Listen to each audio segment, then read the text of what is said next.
75% of the mass of the human brain is made up of a substance called myelin. And myelin is made up 100% by cholesterol. I'll leave it there. On a separate and completely unrelated subject, Alzheimer's disease is a neurodegenerative brain disease which destroys brain cells. Now, Alzheimer's never existed until 1979, and yet now it is one of the leading causes of death in Western societies.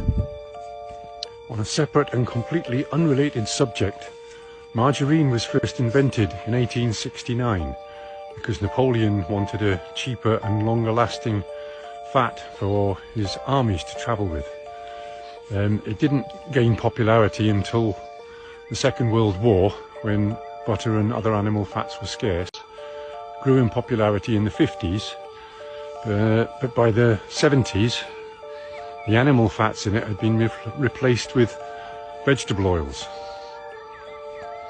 because obviously animal fats contain saturated fat and a lot of cholesterol, so they wanted to offer a lower cholesterol alternative. I'll leave it there. On a separate and completely unrelated subject, margarine is one molecule away from being plastic. Now, as any chemist will tell you, one molecule can make a huge difference to the finished compound. Take ethanol and methanol, for example. One molecule difference, but very, very, very different results when ingested into the human body. Right? So I'll leave it there.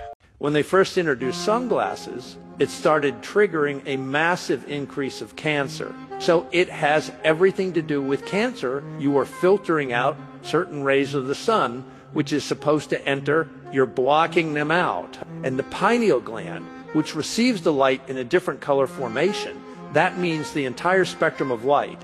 It is necessary for the body to have that light, the basic metabolic processes. Also, you have to allow UV light to come in. When you do that, you're producing a hormone in the brain that is responsible for the melanin production in your skin.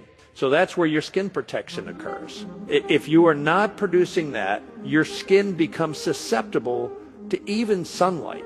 Let's say you wear sunshades, your body thinks it's dark outside. It doesn't make that hormone that is responsible for producing the melanin to protect your skin. If the light is needed, every cell communicates with every other cell through light. Our cells require sunlight to grow and reproduce themselves so that you have a new body constantly created over and over again. Energy.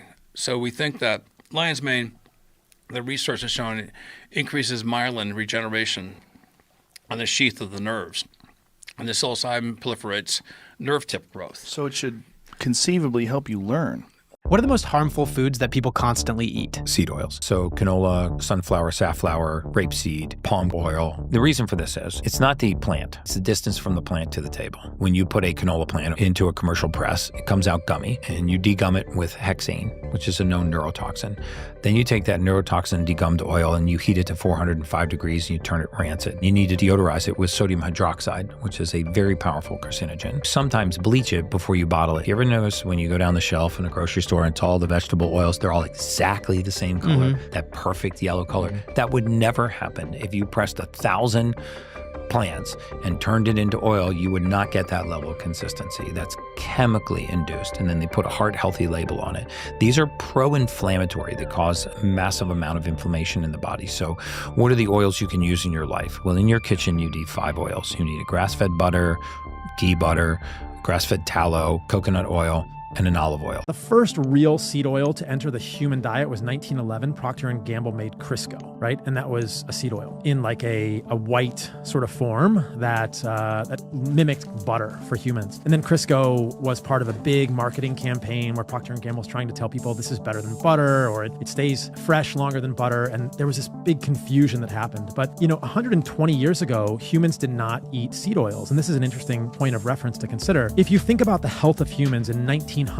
heart disease, which is heart attacks, strokes, all these cerebrovascular issues, were a fraction of what they are today. They were vanishingly rare. I'm an American in Italy, and I'm here to inform you about America's food and how they are making us sick, and why Americans are fat and Europeans are slender. Why? Because while we think we might have the same food, we actually have different food. I'm going to give you a concrete example. This is Fanta. Fanta in Europe is made from sugar, carbonated water, and real orange. In the US, it's all fake, all artificial, all bad for your health. In Europe, this is basically watered down real orange juice with carbonated water. Did you know that sugar, when you eat it, a donut, Pop-Tart, piece of bread, doesn't matter, Kool-Aid, Dr. Pepper, did you know that when you swallow sugar, they have known for 70 years that it goes inside your bone marrow and it suppresses within 45 minutes your body's ability to produce white blood cells that fight infections like bacteria,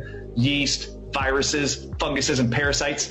Did you know that it literally shuts off your immune system and makes you more susceptible to all viruses, all infections? And did you know that they compared sugar to prednisone?